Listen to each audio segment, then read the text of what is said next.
E o tema de hoje são os limites do tipo 3. Então, bora começar com o que é limite do tipo 3. Eu vou explicar o tipo 3 mais para frente, tá?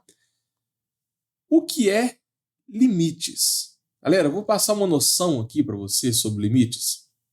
Isso aqui é bem interessante. O que muita gente erra em limites, o que muito aluno erra, é porque às vezes a resposta do limite é um número, mas você tem que interpretar que está chegando perto daquele número. Não é exatamente aquele número. Essa é a principal ideia do limite, né? Por exemplo, se aparecer algo assim, ó, x tendendo a 5 da função f de x, e vamos supor que a resposta desse limite seja 10. Só que a resposta não é 10. Isso que trava muita gente. Quando a gente trabalha com limite, a gente nunca pensa no valor exato. Esse 5 aqui não é 5. Isso é muito louco, né? Esse 5 não é 5. E esse 10 aqui, ó, também não é 10. Vou anotar aqui com calma. Não é 10. Você tem que pensar em algo muito próximo de 10. Por exemplo, 10,00000 infinitamente próximo de 10, um pouco depois do 10. Ou você pode pensar algo muito próximo de 10, por exemplo, 9,99999, só que um pouco antes do 10. Essa ideia aqui, ó, de quando está um pouquinho depois, a gente coloca um expoente positivo. Isso significa que está à direita, está um pouco depois. E se tiver um pouquinho antes, a gente fala que é à esquerda, expoente negativo.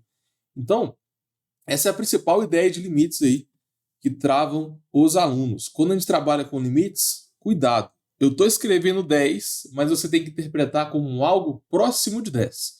Para você passar em cálculo de primeira, essa intuição aqui tem que ficar bem clara. Quais tipos existem? Eu vou passar alguns tipos de limite aqui, tá? Tem o limite quando o x chega perto do infinito. E dentro desse limite, pessoal, sempre tem que ter uma função de x. O que significa isso? Ó, o que significa esse f de x? Pode ser uma função trigonométrica, pode ser um ln, uma função logarítmica, pode ser uma função exponencial, pode ser qualquer função de x. Entendeu? Aí, se tem um limite com trigonometria, você tem que revisar as propriedades de trigonometria e assim por diante. Mas bora continuar. Vou te passar alguns tipos aqui. O x pode tender a infinito. O x também pode tender a menos infinito. Eu já vi acontecer também o x tender um número, que foi o exemplo que a gente colocou lá, né? Por exemplo, o x pode tender a um número positivo. Também pode tender a um número negativo. Sei lá, por exemplo, menos 2.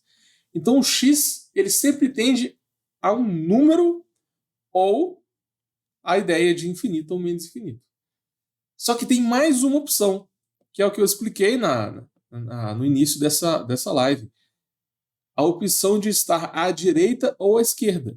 Então, se aqui eu coloco o expoente positivo, na verdade eu quero chegar perto do 10 à direita.